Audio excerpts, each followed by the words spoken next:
तो इस वीडियो में हम जानेंगे कि डीएफडी क्या होता है। यहाँ पर डीएफडी का एब्रिविएशन हो गया डाटा फ्लो डायग्राम, जो कि हमारा सॉफ्टवेयर इंजीनियरिंग का एक ये भी काफ़ी ज़्यादा इंपॉर्टेंट टॉपिक है। तो जैसे कि ये डीएफडी हम मेजरली यूज़ करते हैं इसको स्ट्रक्चर एनालिसिस में। तो जैसे कि ये डीएफडी का एक दूसरा नाम है एक जैसे कि बबल चार्ट, क्योंकि जो भी इसमें जो भी हमारा डाटा रहेगा, डाटा को हम जैसे कि कुछ इस तरह के बबल्स में ही इसको डिफाइन करते हैं। इस तरह के बबल से ही इस तरह के बबल से ही हम समझते हैं कि वो कौन सा प्रोसेस वो जा रहा है, उसका फंक्शनैलिटी क्या है, वो सब हम इस वाले डाटा के थ्रू ही समझते हैं। और ये जो डाटा है, ये सॉफ्टवेयर इंजीनियरिंग में जैसे कि सारे काम करने वाले जैसे कि सॉफ्टवेयर इंजीनियर्स ही होते हैं, तो उनको तो कोडिंग पार्ट समझ में आ जाता है। पर जो भी उसमें जैसे कि नॉन टेक्निकल बैकग्राउंड से रहते हैं, जैसे कि उसमें के टेस्टर्स हो गए, उसमें काफ़ी सारे जैसे कि सॉफ्टवेयर एप्लीकेशंस को टेस्ट करने वाले काफ़ी सारे टेस्टर्स रहते हैं, जो कि उनको प्रोग्रामिंग के ऊपर बिल्कुल भी नॉलेज नहीं रहता है। जो कि वो नॉन टेक्निकल बैकग्राउंड से रहते हैं, तो उनको उनको किसी तरह से समझाने के लिए, उनको उनको समझ में आने के लिए ये होता है डाटा फ्लो डायग्राम, जो कि इसमें कुछ कुछ भी उसमें प्रोग्रामिंग पार्ट नहीं रहता है। सारा जो भी डायग्राम है वो बबुल के फॉर्म में ही दिखाया जाता है, वो चार्ट के फॉर्म में ही दिखाया जाता है। तो जैसे कि डाटा फ्लो डायग्राम, यहाँ पर जैसे कि डाटा का फ्लो दिखाया जाता है कि कौन से डाटा से कौन सा डाटा अप्रोच हो रहा है, वो हम डीएफडी में देखते हैं। फिर उसके बाद represent meaning data flow of input and output, मतलब जो भी डाटा है, वो इनपुट आउटपुट कहाँ से आ रहा है, कहाँ से जा रहा है, ये हम थ्रू एरोस एंड ऐसे बबल्स स्क्वेयर्स, मतलब इस तरह से हम डायग्राम से, इस तरह के सिंबल से हम रिप्रेजेंट करते हैं।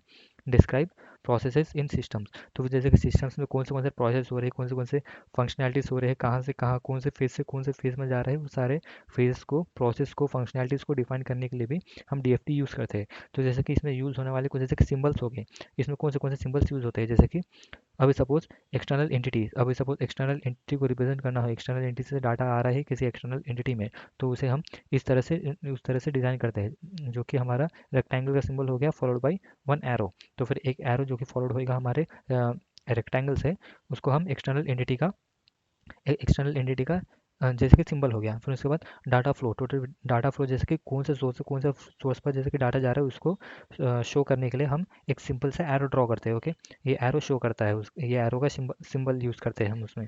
फिर प्रोसेस और बबुल, तो फिर अब कोई भी प्रोसेस को, जैसे कि अभी कोई भी एंटिटी कोई भी प्रोसेस को फॉलो कर रहा है, तो उसको हम रिप्रेजेंट करते हैं with a Oval shape. Okay, फिर आपने ये डाटा स्टोर, तो फिर अभी कहीं पर अगर डाटा स्टोर हुआ है, मतलब कहीं पर जो भी इंफॉर्मेशन है, जो भी डाटा है किसी किसी एंटिटी से रिलेटेड या फिर कोई भी प्रोसेस से रिलेटेड, तो उसको उसको शो करते हैं ऐसे टू पैरेलल लाइन से, अ, और ये जैसे कि इस तरह के कुछ सिंबल्स है, जो कि एंड होएगा हमारे एक एक कॉर्नर पे ऐसे छोटा सा एक स्क्वायर बनाएगा, उस तरह के सिंबल से।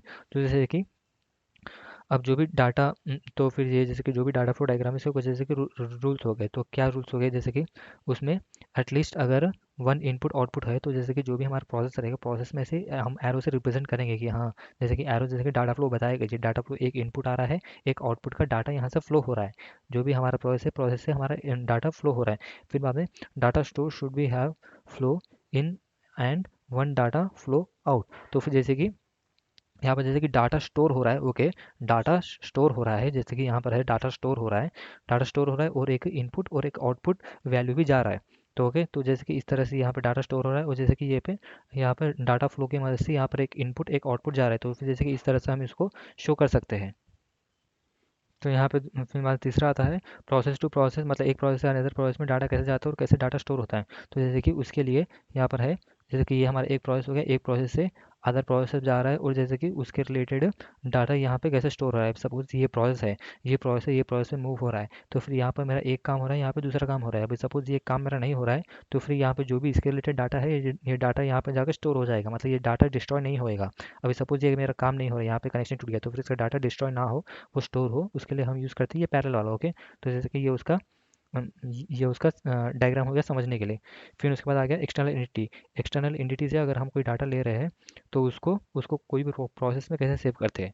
तो ये हमारा एक्सटर्नल एंटिटी हो गया, ये रेक्टेंगल एक्सटर्नल एंटिटी। फिर इसमें इनपुट आ रहा है, इनपुट वैल्यू यहाँ पर जा रहा है एक प्रोसेस में, ओके, जो कि हमारा सॉफ्टवेयर हो गया। ये सॉफ्टवेयर में एक इनपुट के थ्रू हमारा डाटा जा रहा है, फिर वो प्रोसेस होके प्रोसेस से रिजल्ट एक्सटर्नल एंटिटी में फिर से वापस से भेज देगा, जहाँ पर हम ऐसे देख सकते हैं। तो फिर एक्सटर्नल एंटिटी में ये कुछ इस तरह से वर्क करता है।